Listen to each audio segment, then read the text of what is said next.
Welcome back, focused learners. In this explainer, we're diving into a seriously fascinating GitHub repository built by developer Manish Koti. Now, I want you to think of this repository not just as a bunch of static code, but as a fully automated digital assembly line.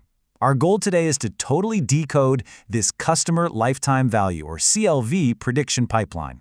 We're going to see exactly how this thing functions, how it ingests messy, raw CSV files of transaction data and mechanically refines them step by step into highly accurate machine learning predictions that can completely transform how a business operates. Okay, let's dive right into this. Here's the roadmap for our factory tour today. First, we'll establish the value of CLV. Second, we'll take a look inside the repository. Third, we'll walk through the three-step methodology. And finally, we'll wrap up with executing with Docker. Let's get moving. So, first up, the value of CLV, and really understanding the core business problem we're trying to solve here.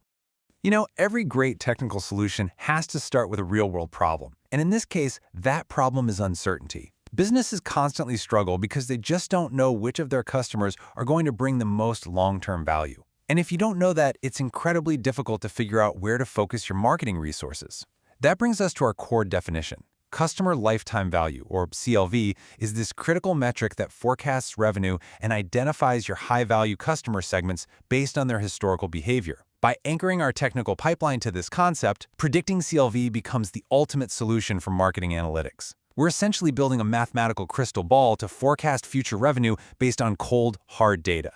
Now, to predict that future, the pipeline relies on the pillars of customer behavior, commonly known as RFM. Think of these three letters as the foundational vocabulary our pipeline uses to actually understand human behavior.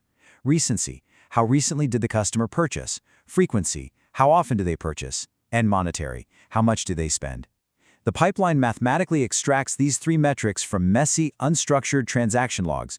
It's basically taking a chaotic drawer of receipts and turning it into a highly organized profile. This micro-narrative of past actions is exactly how the machine learns who your best customers actually are. All right, moving on to Section 2, inside the repository. Let's check out the blueprint of this data factory. Now that we have the business goal and the vocabulary down, let's look at the codebase itself. And this brilliantly illustrates how the repository structure acts as the architectural blueprint for our data refinery. You've got your data folder, which is our storage for raw inputs and final features. It's basically the loading dock. Then, the SRC directory acts as the engine room. This holds the operational Python scripts where the actual heavy lifting and transformations happen. The models directory is a secure vault for our serialized, finished machine learning model. The output folder is the final destination for our actual predictions. And finally, the results folder holds the performance evaluation report. Every single folder has a distinct, vital purpose in keeping this pipeline functioning flawlessly. Next up, Section 3, the three-step methodology. It's time to actually walk the assembly line. So we're moving off the blueprint phase and stepping right onto the factory floor to watch how the raw transactional data actually gets transformed. The data flows in a strict sequence, first through data pre-processing, then into feature engineering, and finally into benchmarking and selection, which is where the real magic happens. Mapping out this core flow ensures we understand the exact mechanical sequence of those scripts running inside the engine room we just talked about. Let's look closely at Step 1. This step automatically handles any missing values and calculates basic transactional metrics, things like total price, straight from the raw inputs. So this first step is really just preparing the raw materials for the heavy machinery.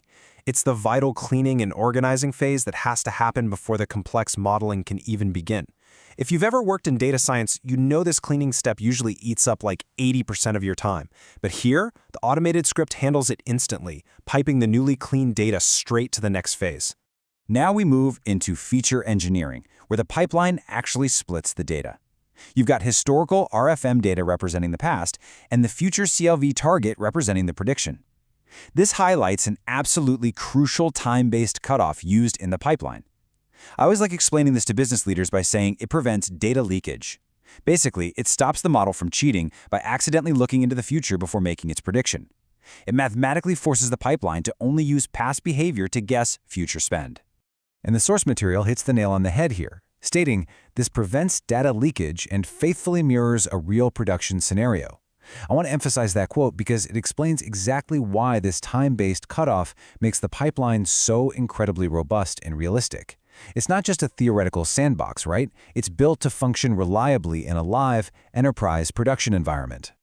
Finally, we reach benchmarking and selection. Think of this final step of the methodology as a fierce competition. We're pitting three powerful algorithms against one another: linear regression, random forest, and gradient boosting. These algorithms take totally different mathematical approaches. Linear regression looks for straight-line trends, while random forest builds hundreds of complex decision trees. They basically battle it out on the factory floor to see which one can most accurately map past RFM data to future CLV and predict human purchasing behavior.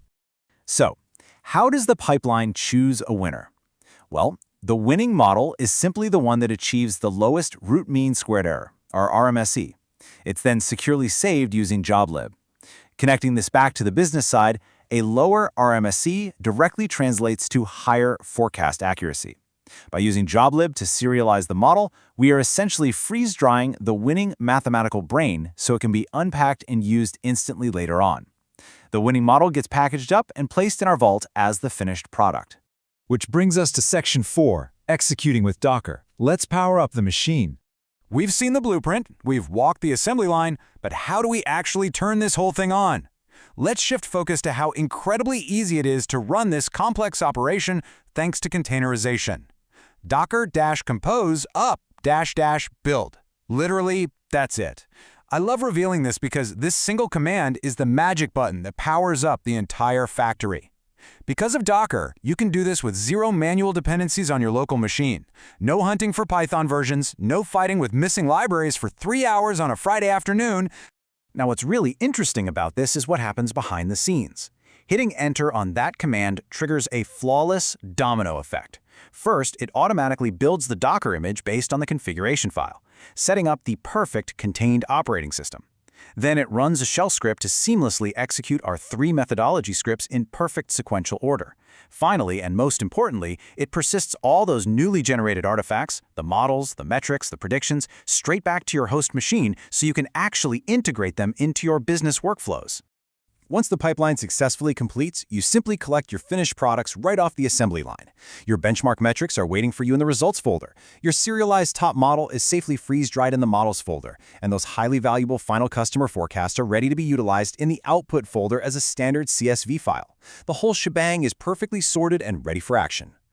So, this brings us to a crucial final question. With a fully automated, brilliantly structured pipeline ready to forecast revenue right out of the box, what could predicting the future do for your business? You've seen exactly how this pipeline functions, mechanically turning messy data into a mathematical crystal ball. The value of implementing a repository like this is just immense. It takes the guesswork completely out of marketing and lets logical data drive your decisions. I really hope this explainer leaves you eager to spin up a container and implement these pipeline concepts yourself. Keep learning, stay focused, and we'll see you next time.